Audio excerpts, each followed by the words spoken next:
teman-teman, balik lagi sama aku di Memosip. Oke, kali ini kita bakal ngebahas beda dari yang kemarin. Kalau kemarin kita udah ngebahas tentang sekolah, dan sekolah, sekarang kita bakal ngebahas ke jurusannya. Sesuai dengan judul, jurusannya yang kita bahas kali ini adalah jurusan IPA. Buat kamu yang udah minat IPA, tapi kalian masih berpikir gitu loh, kayak aku nih bisa gak sih masuk IPA, atau enggak aku cocok gak ya nanti di IPA, atau kalian masih ragu gitu, aku nih nanti kuat gak ya selama di IPA dengan soal-soalnya lah, dengan pelajarannya lah, dengan materinya lah. Atau mungkin ada nih, kalian udah milih, aku kayaknya masuk IPS aja lah nanti kalau udah SMA, udah man gitu. Tapi kalian merasa gitu, passion kalian tuh lebih prefer ke basicnya anak IPA gitulah, kayak hitung-hitungan gitu-gitu. Mungkin kalian ada yang ngerasa kayak gitu. Jadi kalian bisa tonton video ini sampai selesai, kalian kayak renungkan lagi gitu, kalian lebih cocoknya kemana gitu. Semoga membantu ya. Dan aku juga udah sama temanku yang namanya Aura. Nah, si Aura ini anak IPA, dia tuh bakal aku ajak buat sharing-sharing tentang jurusan IPA ini. Semoga bermanfaat ya. Assalamualaikum warahmatullahi wabarakatuh. Perkenalkan, nama aku Aura Permata Farizi, kelas 11 dari MAN 1 Tangerang, jurusan IPA. Oke Ra, kita bakal ngebahas dasarnya dulu nih dari jurusan IPA, yaitu bisa gak sih kamu kayak ngejelasin sedikit atau pengalaman kamu, pendapat kamu mengenai jurusan IPA ini, itu seperti apa?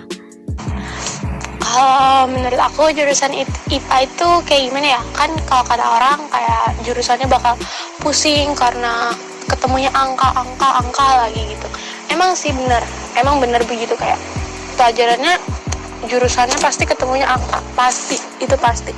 Tapi gimana ya? Karena IPA juga rakyatnya manusia gitu, manusia biasa yang ambiar, barbar gitu-gitu aja sih. Jadi katanya pusing, jadi nggak jadi pusing gitu. Jadi kalau kata aku, jurusan IPA itu, kalau kata orang, misalnya anak-anak pas mau masuk SMA paman, pasti mereka kan bingung milih IPA apa IPS. Kalau aku sih emang pengennya di IPA. Terus kan kalau kata orang itu, IPA itu katanya pusing, ketemunya angka-angka. Emang itu fakta. Tapi kan nggak semua IPA itu bisa ngitung gitu loh. Jadi nggak usah dibawa pusing masuk IPA itu. Gimana ya? Di IPA semuanya juga manusia, semuanya anak-anak barbar, rese gitu-gitu. Jadi tetap aja kayak kelas-kelas biasa, malah kayak bukan IPA. Sepengalaman aku di kelas IPA udah 2 tahun gitu, nanti 3 tahun, amin gitu. Nggak kayak anak IPA, malah lebih parah dari anak IPS. Tapi tetap ya gitu, masih dalam batas normal. Oke lanjut, jadi menurut kamu tuh anak IPA tuh harus jago ngitung gak sih? Kayak secara gitu ya. Kalau kamu masuk IPA, pasti kan ketemunya ya materi eksak lagi gitu. Menurut kamu gimana itu? Enggak juga sih. Kan ada yang masuk IPA tuh karena misalnya dia milih IPS tapi kepilih karena psikotesnya. Jadi ya semuanya nggak jago. Cuma emang kita dituntut harus bisa gitu. Mau nggak jago tapi emang ketemunya setiap hari begitu ya harus terbiasa gitu. Oke, jadi pada dasarnya itu intinya sama aja tuh Raya. Kan anak IPA juga nggak semuanya lah harus jago ngitung, atau mungkin dia udah punya basic hitung makanya di IPA. Menurut aku juga banyak tahu yang bisa karena terbiasa gitu. Jadi buat teman-teman nggak usah takut, pasti kalian bisa karena terbiasa. Kalau mungkin kalian ada yang nggak bisa, terus gak terbiasa juga, ya kapan mau dilatih gitu teman-teman. Oke, jadi semangat aja ya. Oke, lanjut ke pertanyaan berikutnya. Terus Ra, pertemanan anak IPA itu gimana? Apakah anaknya ambis-ambis dan individualis parah? Secara juga ya, menurut pandangan aku nih, anak IPA tuh menurut aku tuh kayak jiwa kompetitifnya itu apa sih? Tinggi gitu loh. Enggak juga sih, ya Allah, kalau kalian ngebayangin anak IPA tuh ambis, itu enggak semua gitu. Mungkin di sesuai sekolah sih, tapi kalau di sekolah aku pribadi enggak juga. Ada yang ambis, tapi ada yang sistem SKS. Yang ambis tuh jarang sih, emang ada, cuman jarang. Terus individualis enggak juga sih. Ya tetap ngegeng kadang, tetap ada circle di antara itu. Tapi kalau individualis enggak sih kayak. Pertanyaan selanjutnya adalah yang sering orang tahu gitu tentang jurusan IPA. Kayaknya tuh anak IPA itu pinter gitu ya. Itu bener gak tuh? Kamu setuju gak sama pendapat kayak gitu tuh? Dianggap pintar, emang sih ya mungkin dianggap pintarnya itu karena masyarakat masih pandangannya itu kayak orang yang pintar matematika atau hitung-hitungan itu dibilang pintar gitu kan, karena IPA bergelutnya di situ. Tapi nggak semua begitu. Mungkin pintar itu kan sesuai masing-masing. Anak IPS juga pintar, tapi di bidangnya masing-masing. Jadi nggak semua IPA itu yang nggak bisa IPA dibilang bodoh, nggak yang bisa IPA dibilang pintar, enggak.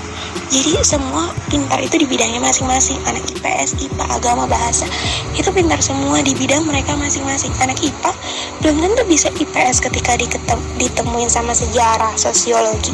Belum tentu mereka bisa. Sebaliknya juga anak IPS ketika ketemu matematika wajar mereka lemah gitu, karena bukan bidang dia gitu. Nah, iya bener, Ra. Aku juga setuju banget tuh sama pendapat kamu tuh, bahwa orang itu bisa pintar karena bidangnya masing-masing. Jadi entah itu IPA, IPS juga punya kelebihannya masing-masing.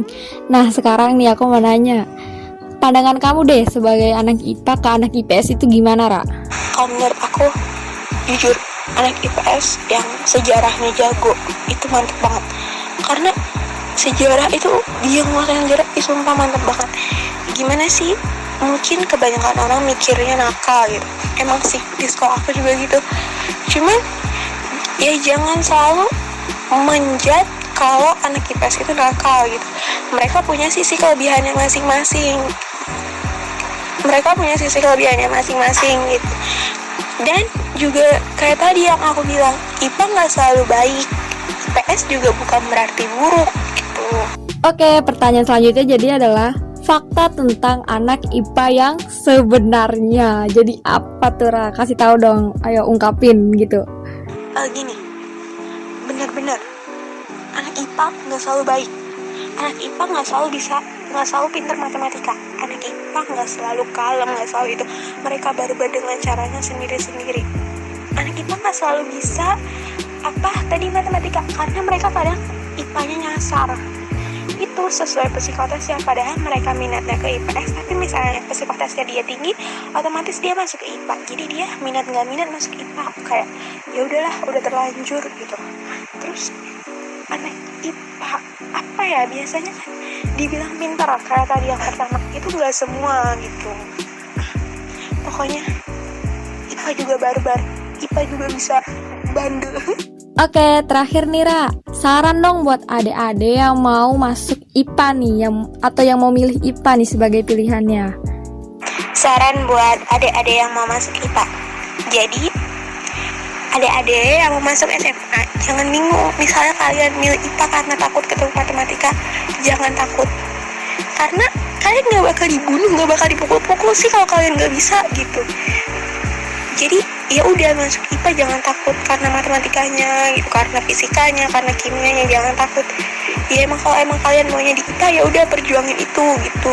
Nggak semuanya IPA itu individualis atau kayak ambis banget kalian jadi nggak bisa main gitu.